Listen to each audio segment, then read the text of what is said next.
Mọi người chắc đã nghe nhiều về những câu chuyện liên quan đến Nguyên Âm, đúng không?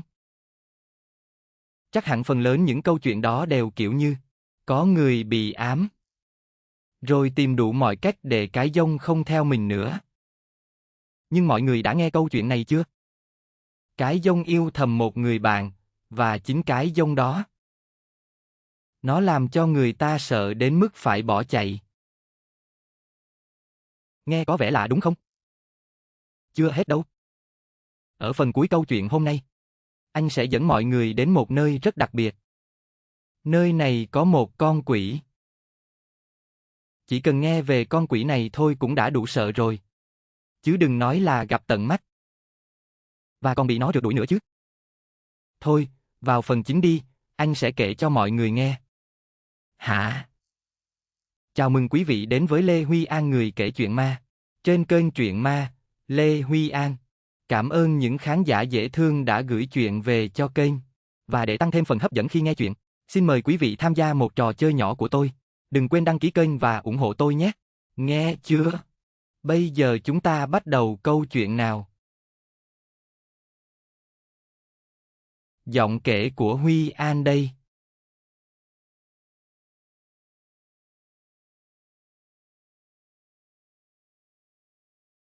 Hôm nay chúng ta sẽ đến với hai câu chuyện của hai bạn khán giả nữ. Một bạn là Ngọc Trinh, còn một bạn tên là Mỹ Tiên. Câu chuyện đầu tiên là của bạn Ngọc Trinh. Hiện tại bạn đang ở Sài Gòn. Bạn kể lại một kỷ niệm đáng nhớ của mình. Mà đến bây giờ nhắc lại, cả nhóm bạn của Trinh vẫn còn cười muốn lộn ruột. Câu chuyện xảy ra vào năm Trinh đi thực tập ở Tây Nguyên. Đợt đó, trường phân công nhóm của Trinh lên một huyện để thực tập trong 2 tháng. Cứu sống sinh viên mà.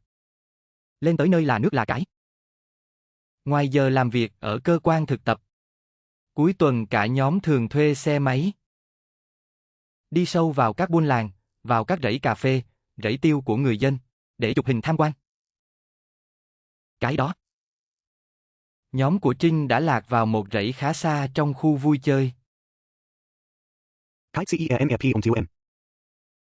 Đang chụp hình thì Trinh nghe thấy tiếng. Âm thanh. Nó phát ra từ phía sau một kẹt đá dưới gốc cây lớn. Mấy đứa bạn gái sợ không dám lại gần. Vì sợ rắc rối này nọ. Nhưng mà tính Trinh từ trước đến giờ là bạo dạn. Tò mò, nên Trinh đã dạch cỏ bước lại xem. Tới nơi, Trinh thấy một con vật, nhìn nhỏ xíu. Giống như con sóc vậy. Nó đang làm tổ.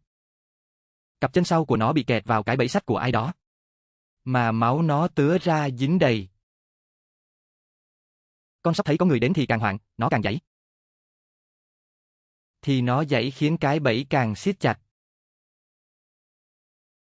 Nếu dễ quá thì cái bẫy đó càng dễ xâm nhập. Trinh thấy thương quá, không có nghĩa lý gì. Mấy người kia dùng hai tay, hì hục cậy cái bẫy sắt ra. Cái bẫy đó cứng lắm.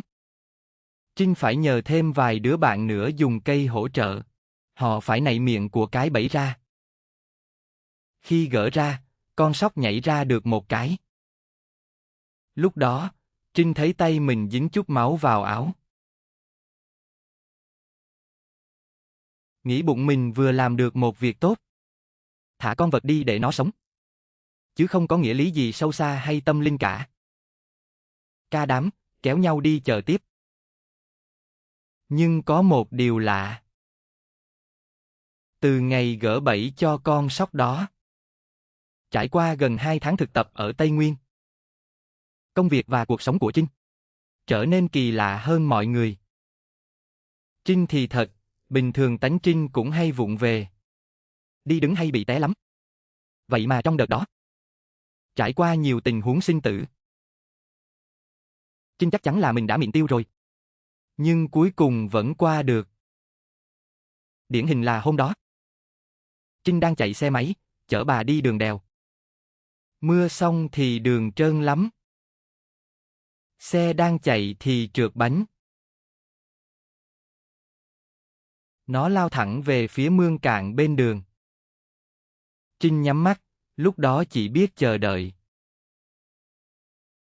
Vậy mà tự nhiên xe dừng lại một cái. Giống như có ai đó kéo mạnh tay lái lại. Hai đứa té xuống đất mà cũng đau lắm. Nhưng xe không bị lật. Chỉ bị sức mạnh nhẹ thôi. Đứa bạn ngồi xa mới hỏi Trinh. Trời ơi, sao mà giữ được vậy? Mà xe bị trượt bánh như vậy. Mày thắng kiểu gì hay giữ thần vậy? Trinh lúc đó chỉ biết. Tại lúc đó không biết thắng gì cả. Rồi có một lần đi ăn đêm. Trinh đang đi bộ qua đường. Thì tự nhiên bị một cục đá văng về phía trước. Dù lúc đó có một chiếc xe tải. Nó chạy ẩu, xẹt ngang qua. Quẹt trúng vào cái ba lô. Nếu không có cái cua đó, Trinh đã nằm bẹp dưới gầm xe rồi. Thật sự là không đùa đâu. Trinh nghĩ lúc đó. Mình thật may mắn. Hoặc là có ông bà phù hộ. Nên đi đâu cũng gặp may. Mấy khó khăn trong thực tập. Cũng có người giúp đỡ. Tối về nhà ngủ, hay nằm mơ. Mà những giấc mơ đó lộn xộn. Đi chỗ này chỗ kia. Với một bóng người mờ mờ không rõ mặt. Nhưng mà tính vậy thì quên đi. Rồi mọi chuyện cứ như vậy trôi qua. 마지막 실습이 끝나는 날까지 짐을 싸서 사이공으로 돌아갈 준비를 하면서 그때서야 내 몸속에서 뭔가 그리움이 느껴지기 시작했어요. 여러분, 아시나요? 집을 떠나 실습하는 학생의 보통 심리죠. 2개월이 지나면 가방을 메고 집으로 돌아가고 가족과 친구들, 활기찬 일상으로 돌아가고 싶어 하죠. 그런데 저는 완전히 반대였어요. 제가 말할게요. 짐을 차에 실으면서 갑자기 마음속에서 뭔가 애틋한 감정이 솟구쳤어요. 정말 이상한 감정이었죠. 마치 중요한 무언가를 잃어버린 듯한 기분이었어요. 이 아름다운 테이 뇌내 두고 온 것 같았죠. 그때 저는 혼자서 생각했어요. 아마도 여기서 보낸 2개월 동안 사람들이 너무 친절했기 때문일 거예요. 그래서 그리움이 생긴 것 같아요. 하지만 저는 그게 무엇을 의미하는지 몰랐어요. 그 그리움이 이후에 겪게 될 끔찍한 일의 시작이라는 걸. 그리고 사이공에 도착했죠. 대신에 친구들과 즐겁게 놀기보다는 저는 마음이 변하기 시작했어요. 3일이 지나자 정말 기운이 없었어요. 학교에 가는 시간, 수업에 집중하기도 힘들었죠. 엄마가 차려준 밥도 그냥 대충 먹고 말았어요. 그때 제 머릿속에는 오직 하나의 생각만 있었어요. 잠이 너무 간절했어요. 정말로요. 잠이 너무 간절해서 여러분, 조금만 틈이 나면 방으로 들어가서 문을 닫고 커튼을 쳐서 어둡게 하고 눈을 감았어요. 그런데 이렇게 잠이 간절했을까요? 눈을 감고 자면 저는 다시 테이넨으로 돌아가는 꿈을 꾸었어요. 처음에는 그 꿈이 단순히 놀러가는 것이었어요. 카페와 시장을 돌아다니고 자연의 폭포를 구경하는 거죠. 그런데 며칠 후 제 꿈속에 한 젊은 남자가 나타났어요. 저는 그 남자의 얼굴을 절대 뚜렷하게 볼 수 없었어요. 그냥 흐릿하게만 보였죠. 하지만 그 감정은 정말 생생했어요. 그 젊은 남자가 제 손을 잡고 저를 이곳저곳 데려다 주었어요. 아름다운 경치가 펼쳐진 곳으로. Những nơi có phong cảnh đẹp kỳ lạ đó. 꿈속에서 트리는 그 그림자에게 사랑을 느꼈어요. 두 사람은 서로 깊이 사랑했죠. 손을 잡고 포옹할 때의 그 느낌. 그게 막 쿵쿵쿵쿵. 그걸 찾으려고 애썼죠.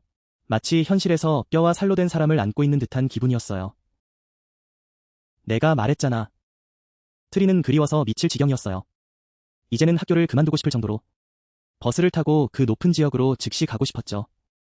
눈을 감기만 하면 행복한 기분이었어요. 그래서 트리는 잠에 빠져들었죠. 그게 바로 그랬어요. 하지만 음의 법칙은 분명하답니다. 여러분.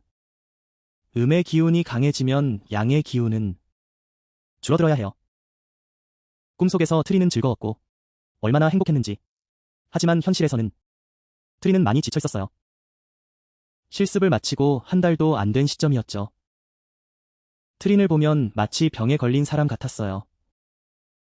친구들이 걱정했죠. 누구나 다 놀랐어요.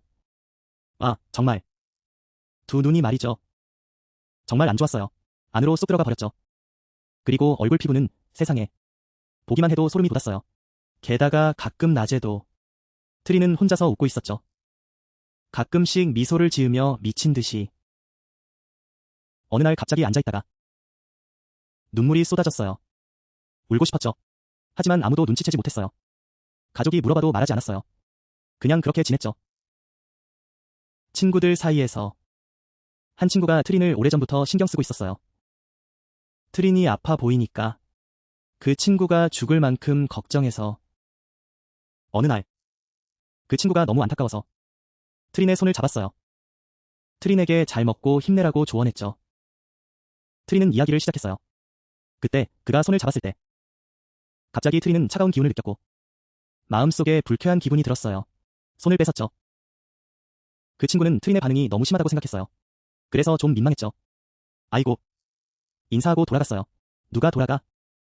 그가 트린 집 골목을 나가기도 전에 갑자기 차가 멈췄어요. 길 한가운데서 벤에 부딪혔어요. 뼈가 부러져 버렸죠. 그분은 갑자기 뭔가 느꼈대요. 누군가 옆에서 힘껏 밀어낸 것 같은. 그건 그분이 핸들을 잘못 돌린 게 아니었어요. 그리고 그 이상한 사고가 있었죠.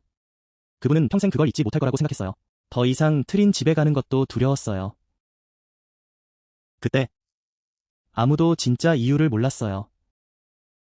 가족들은 아마 올해 트린이 삼재에 걸렸다고 생각했죠. 그래서 주변 사람들도 불행히 따랐어요. 트린은 그저 멍하니 있었어요. 정체불명의 사랑에 빠져서 꿈속에서 친구들이 말하길. 그 꿈속의 사랑도 복잡했대요. 여러분 아시죠? 트린의 본 모습은 예전부터 강하고 직설적이었어요. 솔직히 말하면 좀 거칠었죠. 그래서 트린이 꿈속의 그 남자 때문에 혼란스러워도 마음에 안 드는 일이 생기면 그녀는 금세 화를 내게 돼요. 꿈속의 첫 만남은 정말 아름다웠죠. 하지만 한 달이 지나자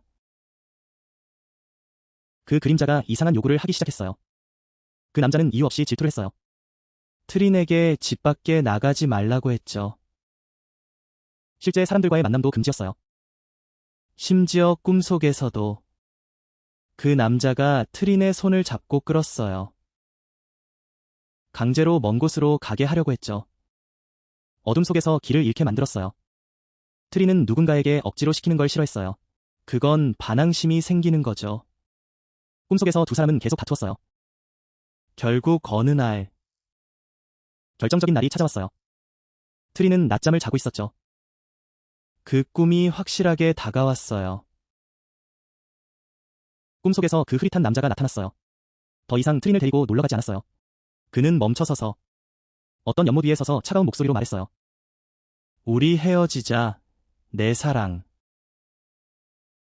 세상에, 여러분 상상해보세요. 사랑에 빠져있다가 갑자기 헤어지자고 하다니. 트린은 그 말을 듣고 얼어붙었어요. 슬픔과 혼란 속에서. 그리고 화가 나서. 너무 억울해서. 울음을 터뜨리며 집으로 뛰어갔어요. 옷이 다 젖어버렸어요. 꿈속에서 난리쳤어요. 정말 열심히 싸웠어요. 울면서 집으로 뛰어들어갔어요. 옷이 다 젖어버렸죠. 꿈속에서 바로 죽을 것 같았어요.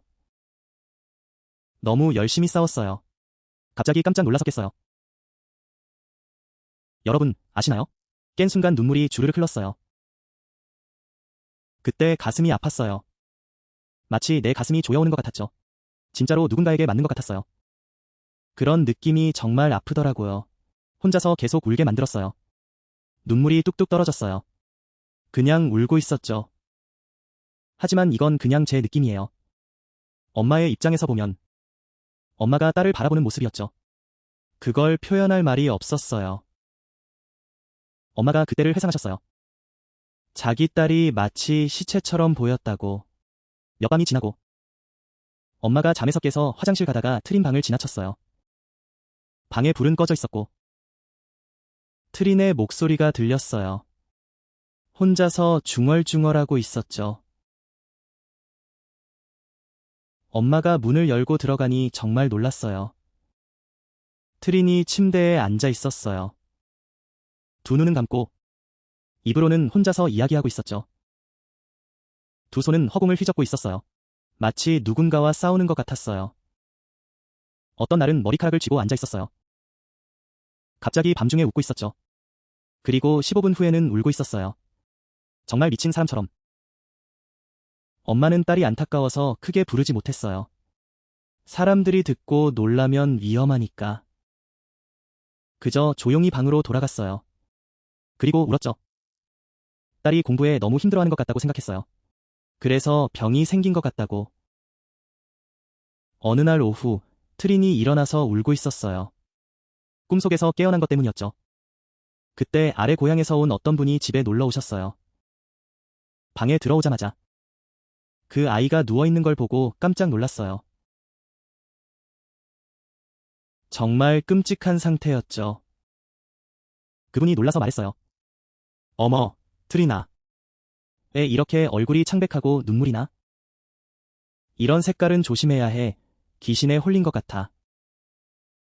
정말 트린의 엄마도 그런 생각을 했어요. 하지만 더 이상 생각하고 싶지 않았죠.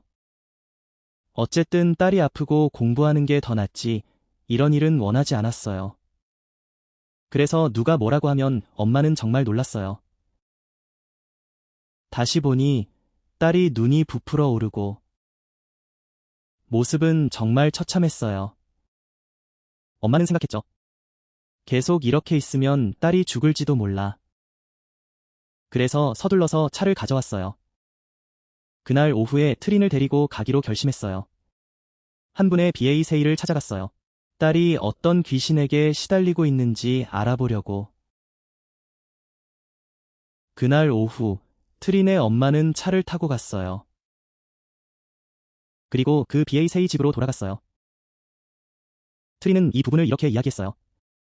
트린의 몸이 마치 힘이 빠진 것처럼 걸음도 제대로 못 걷고 트린의 엄마가 한쪽은 받치고 한쪽은 끌고 겨우 그 집 안으로 들어갔어요. 그 여사님은 앉아 계셨어요. 눈을 들어서 혀를 차며 한마디를 던지셨어요. 영혼이 따라다니고 있군요. 그것은 이미 기운이 가까워지고 있었어요. 영혼이라는 두 단어를 듣자 트린의 엄마는 정신을 잃었어요. 두 발이 힘없이 그 자리에서 서 있었어요. 그동안 가족은 트린이 단순히 아픈 줄만 알았어요. 아니면 마법에 걸린 줄만 생각했죠. 그런데 진짜로 귀신이 따라다니고 있었다니. 그래서 트린의 엄마는 너무 울었어요. 여사님이 손을 감싸고 진정하라고 하셨어요. 이 영혼은 따라다니는 이유가 사랑해서 아기가 있는 게 아니라고. 해치려면 트린은 몇 번 죽어도 모자랄 거예요. 여사님이 트린에게 물어보셨어요. 매일 밤 꿈에서 남자와 놀고 있지? 사랑에 빠진 것처럼. 얼굴은 잘 보이지 않지? 트린은 듣자마자 고개를 끄덕였어요. 그때 여사님이 향을 태우기 시작했어요. 향을 꽂고 눈을 감고 앉으셨어요. 영혼을 불러서 왜 사람을 괴롭히는지 물어보셨어요. 잠시 후 여사님이 눈을 뜨셨어요.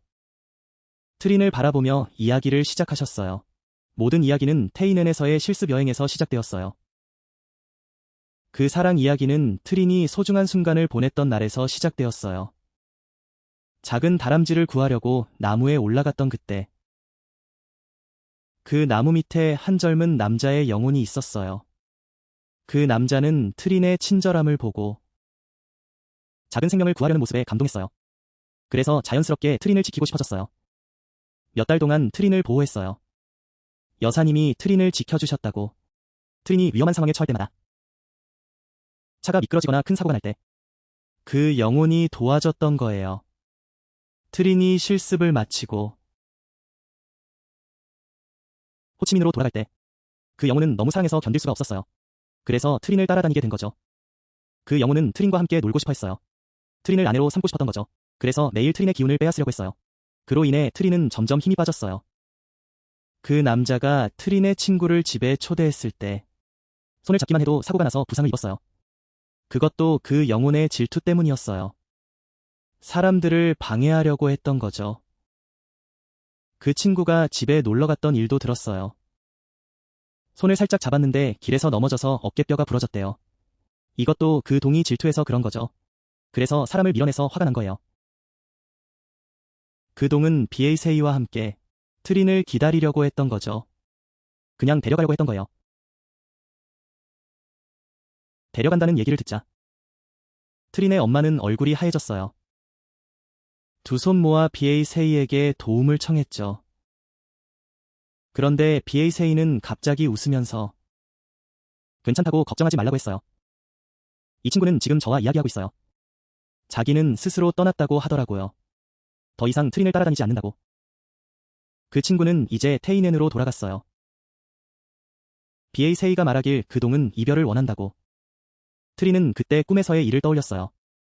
상대방이 갑자기 이별하자고 했던 거죠. 그래서 트린은 너무 화가 나서 울면서 달려들었어요. 그 사람을 마구 때렸죠. 그리고 깨어나서 울면서 마치 진짜 이별한 것처럼 트린은 비에이세이에게 물어봤어요. 선생님, 꿈에서 그가 이별하자고 했던 건 진짜였나요? 왜 갑자기 나를 사랑하지 않게 된 건가요? 비에이세이는 트린을 천천히 바라보며 한숨을 쉬었어요. 가족 모두를 놀라게 할 이유를 말했죠. 정말 진짜로 뭐가 그렇게 심각하냐고. 그 친구가 트린의 꿈에서 말한 그대로였어요. 너무 집착했기 때문이래요. 꿈속에서 두 사람이 싸웠던 거죠. 트린이 그 친구를 너무 괴롭혔어요. 그 친구는 말을 하지 않았고 여자친구가 그렇게 집착하니까 결혼할까 봐 두려웠던 거죠. 트린이 그 친구를 더 괴롭히게 될까 봐. 그래서 그날 자유를 주기 위해 이별을 결심한 거예요. 누구지? 그 친구가 말을 마치자마자 트린이 달려들어 그를 때렸어요. 그래서 그 친구는 너무 무서워서 신발을 신고 바로 테이넨으로 도망쳤어요. 더 이상 따라오지 못하게. 그때 내가 말했죠. 이유를 듣고 트린의 엄마는 눈이 부풀어 오르며 울고 있었어요. 왜냐하면 그녀는 지금 웃어야 할지 울어야 할지 모르겠거든요. 트린은 정말 할 말을 잃었어요. 어디로 숨으면 좋을지 모르겠다고. 내가 너무 집착해서 그 귀신이 따라와서 아내가 되자고 했어요. 결국 너무 상처받고 도망쳤어요. 어쨌든 이제 끝났어요. 트린은 비에이세이에게 그 친구를 위해 제사를 지내야 하는지 물어봤어요. 돈을 태워서 제사를 지내야 하는지 트린이 그를 위해 준비할 수 있도록. 비에이세이는 그 영혼이 받지 않는다고 했어요. 그 친구는 트린에게 건강하게 먹고 잘 지내라고만 했어요. 그리고 미안하다고, 그동안 트린의 몸을 약하게 만들었다고. 그러니 사람도 그렇게 살다 가는 거죠. 그렇게 생각하는 게 좋다고. 그리고 그날 선생님을 보고 돌아온 후 트린의 엄마는 서둘러 시장에 나가서 잎사귀와 향신료를 샀어요. 그리고 여러 가지 재료를 모아 트린을 위해 큰 국물을 끓였어요. 그렇게 해서 기분이 좋아졌어요. 3일 3밤이 그렇게 지나갔죠. 신기하게도 4일째 되는 날, 트린은 몸이 가벼워졌어요. 3일 동안의 졸림이 사라졌죠. 그때 트린은 배가 고프다는 걸 느꼈어요. 얼굴도 점점 건강해졌고요. 모든 게 다 괜찮아진 것 같았어요. 그 청년도 다시 돌아왔고요. 트린도 평범한 일상으로 돌아갔죠. 그런데 이상한 일이 하나 있었어요. 정확히 1주년이 되는 날, 그날과 이별한 날이었죠. 그날 밤 트린은 잠을 자고 있었어요. 그러다 갑자기 그때의 익숙한 카페에 서 있는 걸 느꼈어요. 그 청년이 자주 데려가던 곳이었죠. 하지만 이번에는 주위가 어둡지 않았어요. 오히려 밝고 환했어요. 그 청년이 나타났어요.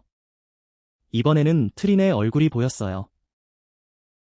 정말 잘생기고 밝은 모습이었어요. 그 사람이 다가와서 트린을 보고 미소를 지었어요.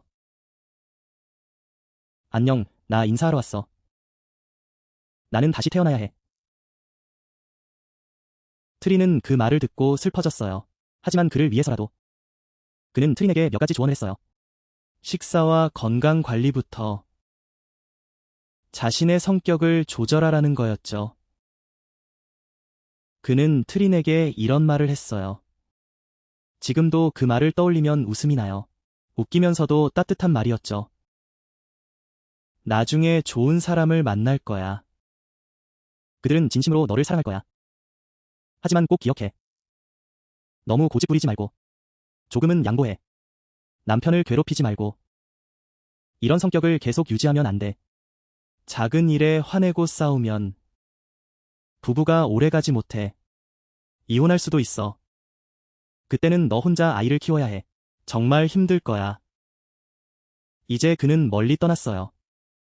더 이상 나를 도와줄 수 없어요. 그때는 나 스스로를 구해야 해. 알겠지? 지금까지도 트리는 아직 그가 말한 남편을 만나지 못했어요. 여전히 일하고 독신으로 지내고 있어요. 그리고 여전히 그 성격을 유지하고 있죠. 하지만 누군가 사랑 이야기를 꺼내면 혹은 누군가가 나를 쫓아오면 트리는 항상 그 남자의 말을 기억해요. 나중에 건강해지면 트리는 그 유령과의 이별 이야기를 친한 친구들에게 이야기했어요. 친구들에게 이야기했어요. 내가 말했잖아. 다들 배가 아프고 웃고 있더라. 내가 그냥 테니치 얼굴에 장난쳤어. 어머나. 세상에. 너 좀 그 성격 좀 줄여봐. 너 계속 그러면 도망칠 수 없어. 그러니까 저 위에서 이 세상에 누가 너를 감히. 조심해, 아가. 자, 이제 엔지오 시킨의 음의 인연에 대한 이야기는 여기까지야. 들으면 웃기기도 해. 조금 재밌기도 하고. 하지만 다시 생각해보면 정말 무섭더라. 다행히 트린의 성격이 강해서 그 음의 기운을 이겨냈어. 만약에 누가 약한 성격이었다면 그 사람 따라갔을 거야. 그럼 트린이 믿어줘서 정말 고마워. 우리 채널에 잊지 못할 추억을 남겨줘서. 트린이 항상 행복하길 바래. 조금만 줄여봐. 조금만. 이제 오늘의 다음 이야기로 넘어가 볼게요. 언장의 한 시청자가 보내준 이야기입니다. 그분이 이야기는 할머니가 들려주셨다고 해. 할머니는 오늘 84세야.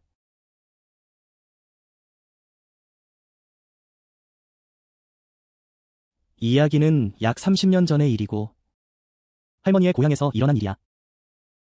이분의 이름은 마이텐이야, 여러분. 그 당시 시골에서는 별을 수확한 후 사람들이 물에 내려보내곤 했어. 물에 물을 주어 땅을 일구고 다음 수확을 준비했지.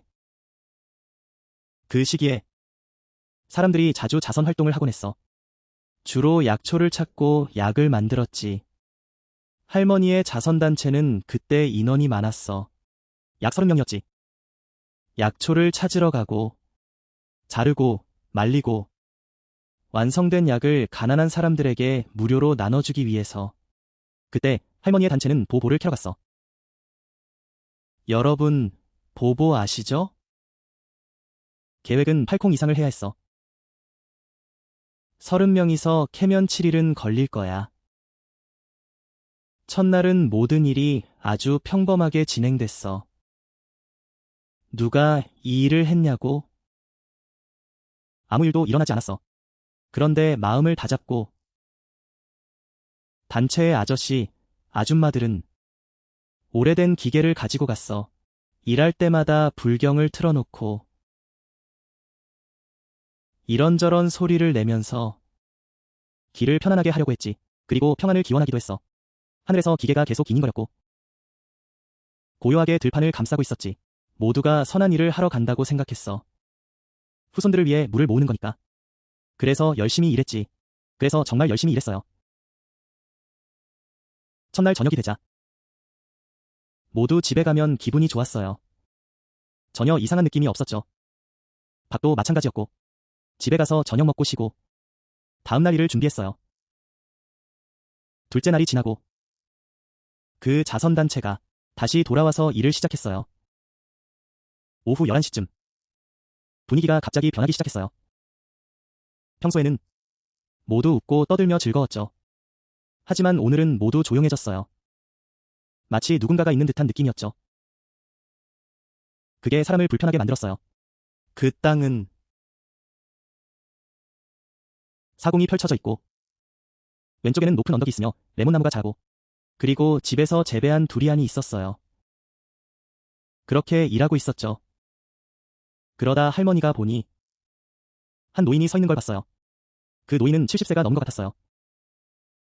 몸이 마르고 등은 굽어 있었고 머리는 하얗게 새었죠.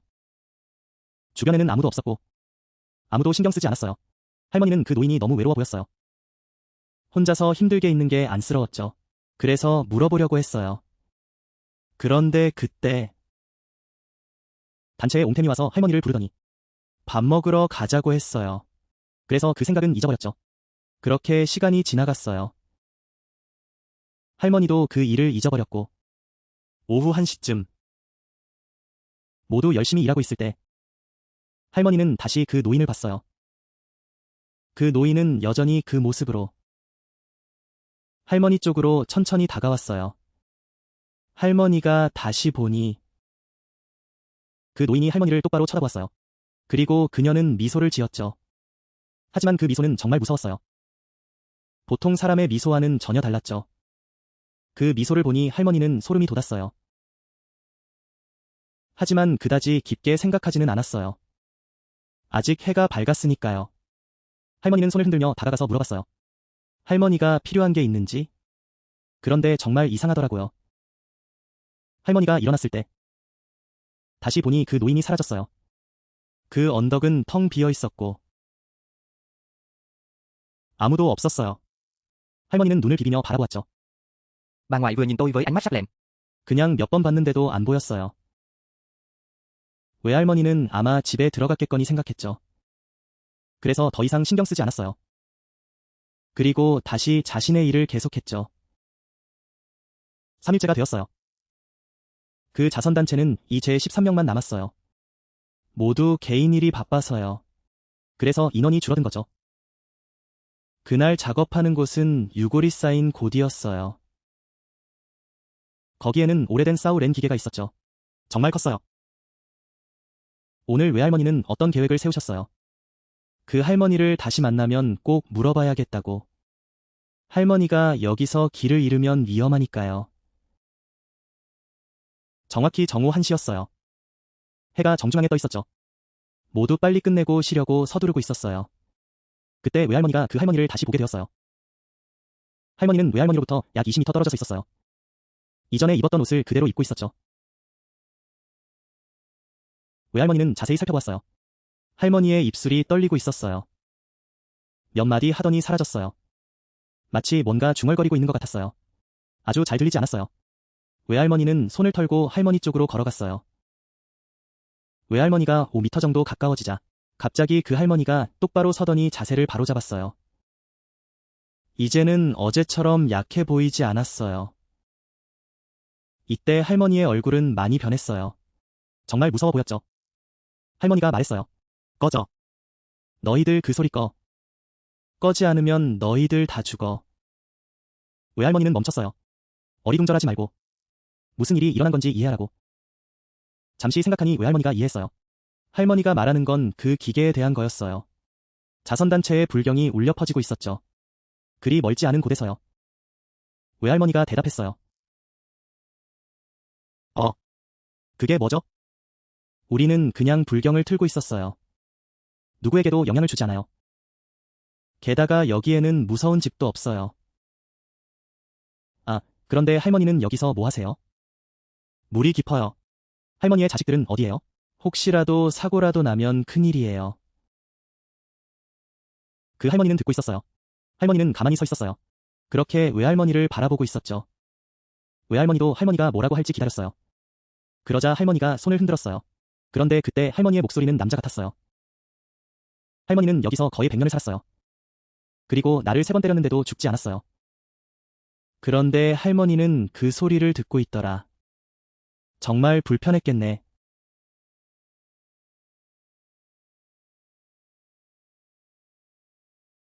할머니가 말을 끝내고 나서야 웃으셨어. 할머니 입이 쩍 벌어졌어. 오랫동안 작은 송곳니를 드러내지 않았어. 할머니가 2개가 길게 늘어져 있다고 하셨어. 지금까지도 적지 않았어. 할머니 얼굴이 사람 같지 않게 변했어. 외할머니는 그때 할머니가 그 자리에서 얼어붙었다고 하셨어. 할머니 입이 굳어서 한마디도 못하셨어. 할머니가 외할머니 쪽으로 달려갔어. 걸음이 느렸어. 하지만 그게 방향을 틀었어. 정말 무서웠어. 그때 외할머니가 할머니를 깨웠어. 외할머니가 돌아서서 도망쳤어. 할머니는 뒤돌아보지 못했어. 그저 뒤에서 기어오는 소리만 들렸어. 그리고 할머니의 목소리도 들렸어. 내가 잡았다. 너는 나를 못 피할 거야. 무슨 소리야? 귀신이 듣게? 그날 외할머니가 할머니가 도망쳤다고 했어.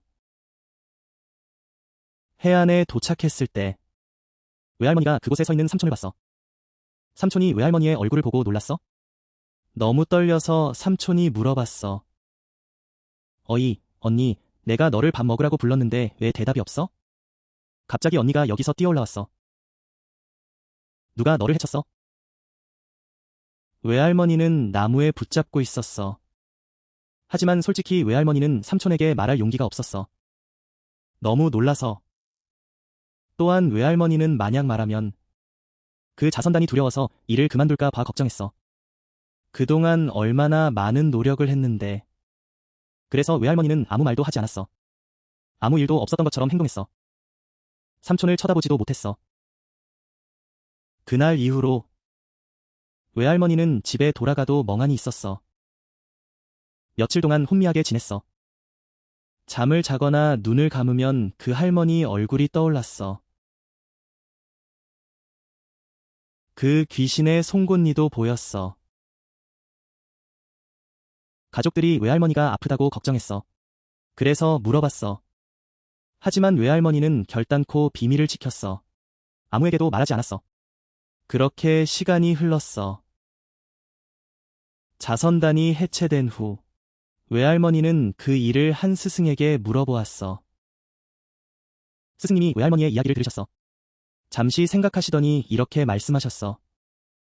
그 땅은 예전부터 기운이 모이는 곳이야.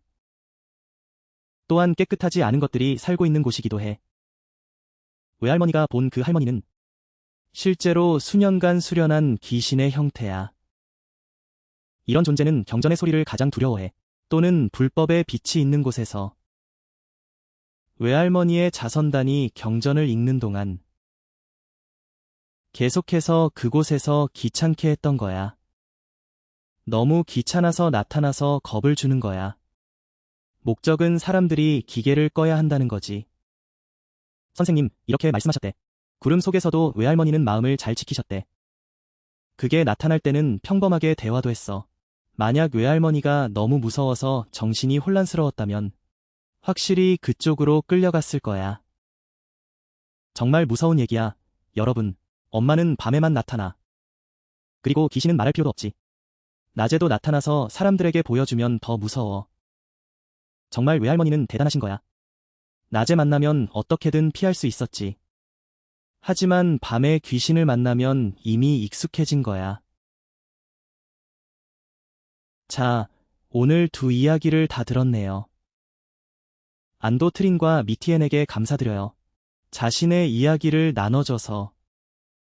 2분과 가족에게 건강을 기원합니다. 사랑하는 시청자 여러분, 이런 이야기가 좋았다면 안을 응원해주세요. 구독하고 공유하고 좋아요 눌러주세요.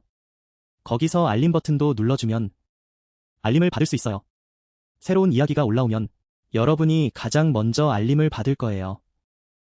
여러분의 이야기, 가족이나 다른 사람의 이야기 중 동의를 받았다면, 모두와 나누고 싶다면 언제든지 저에게 보내주세요. 제가 영상을 만들어서 모두와 나누겠습니다. 안녕히 계세요. 다음에 또 만나요.